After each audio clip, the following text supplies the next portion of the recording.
que é didática para você? Qual é a premissa que deve orientar a prática pedagógica dos professores nas escolas? Como as crianças aprendem? Quais são boas orientações didáticas no sentido de promover aulas ou ensinar as crianças gastando pouca energia? Essas são as perguntas que a gente vai tentar responder nesse vídeo do Alfabeto Community Pro, letra D de didática.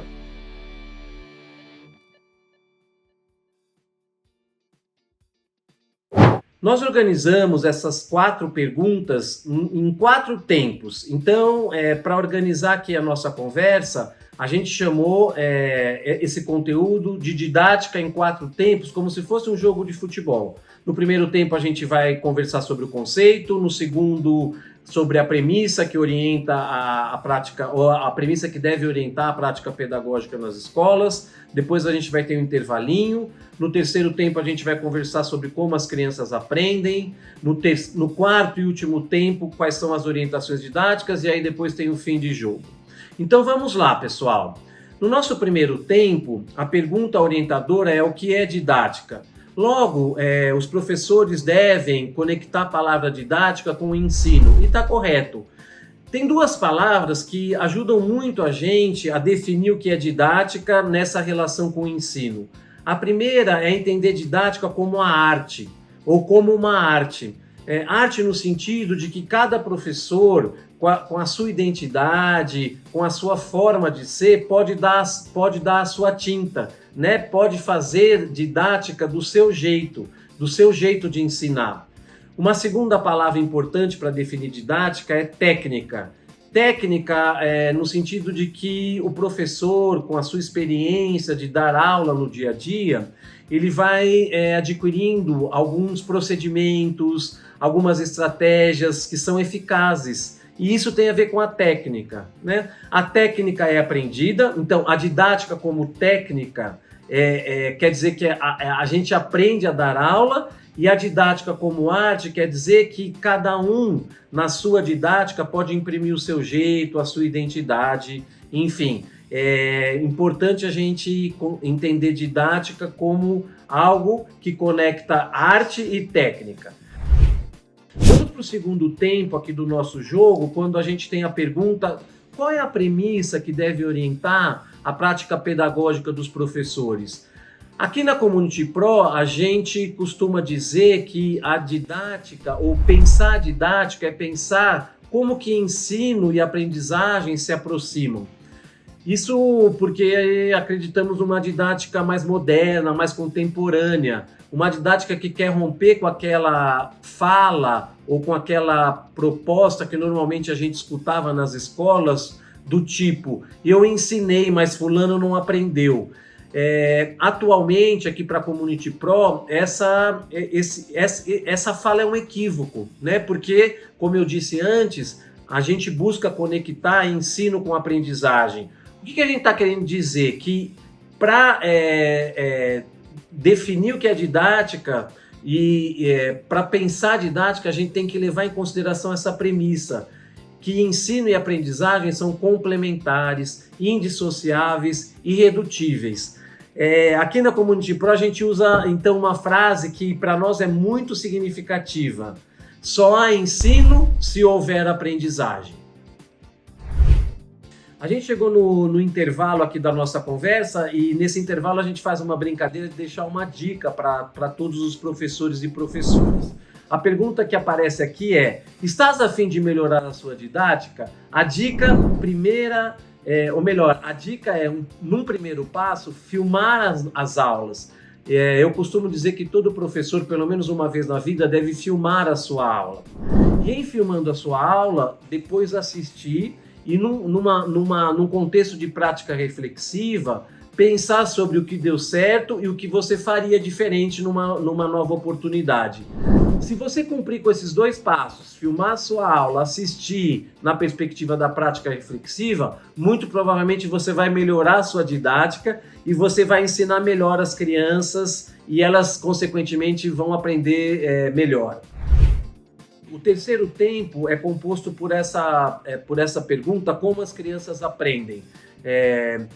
Para responder essa pergunta, eu vou utilizar 4 palavras que são, para mim, muito importantes. A primeira, aprendizagem é dinâmica. Isso quer dizer que a gente está sempre aprendendo. Enquanto houver vida, há aprendizagem. A segunda palavra é que a aprendizagem é individual. Ela pode até se dar num contexto social como é a escola, eu aprender com o outro.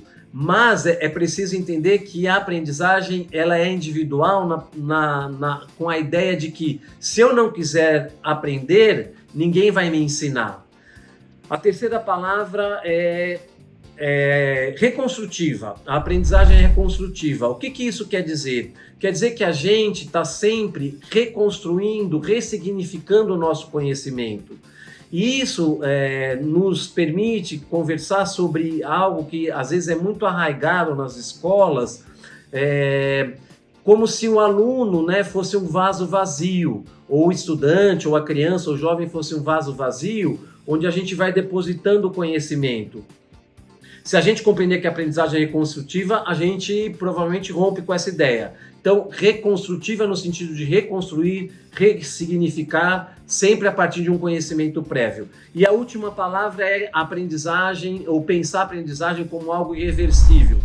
Tudo aquilo que a gente aprende, a gente nunca esquece. Porque a gente constrói esquemas de conhecimento que ficam guardados aqui. Então, quando somos desafiados a uma aprendizagem nova, a gente tenta conectar aqui na nossa caixinha um esquema de conhecimento que nos permita fazer alguma associação. Aprendizagem construtiva quer dizer conectar o novo com o velho. Vamos para o quarto e último tempo da nossa conversa, quando a gente pensa em orientações didáticas. Quais são orientações didáticas para a gente empreender uma aula onde a gente ensine bem, gastando menos energia? Tem 4 palavras também. A primeira é ativação. Então, as crianças devem estar sempre em atividade, né? Sempre em movimento, não só um movimento corporal, mas movimento no sentido de motivação para aprender mais. A segunda palavra é participação. E se eu juntar as duas, então fica, né, participação ativa.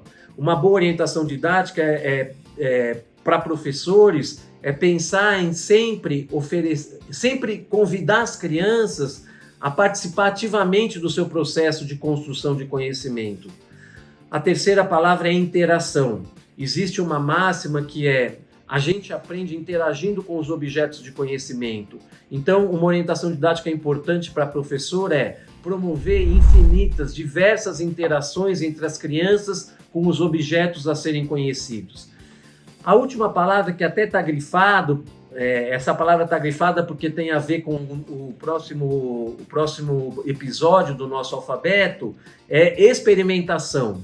Isso quer dizer que toda aula, toda didática deveria promover espaços e tempos de experimentar, como se as aulas fossem verdadeiros laboratórios mesmo, onde as crianças desenvolvem os seus experimentos. E em experimentando, elas podem errar, né? Então, experimentação aqui quer dizer a gente valorizar tempos e espaços para experimentar, entendendo o erro como algo bastante normal nos processos de aprendizagem. Bem, a gente está encerrando aqui o nosso jogo e para encerrar, eu gostaria, como sempre tenho feito, de deixar uma dica de leitura, que é o livro Ensaios Pedagógicos, Como Construir uma Escola para Todos, do professor Lino de Macedo. E a ideia é que vocês leiam com carinho o capítulo 4, que tem como título Para a Aprendizagem dos que Ensinam. Esse capítulo é muito bacana porque diz, para nós que somos professores e ensinamos, que também nós temos que ter os nossos tempos e espaços de aprendizagem. Bem, a gente vai parando por aqui. Espero que vocês tenham gostado desse vídeo, desse episódio. E a gente se encontra nos próximos dias com a letra E, né? A gente vai trazer uma palavra com a letra E. Fiquem com a gente, venham ser Community Pro.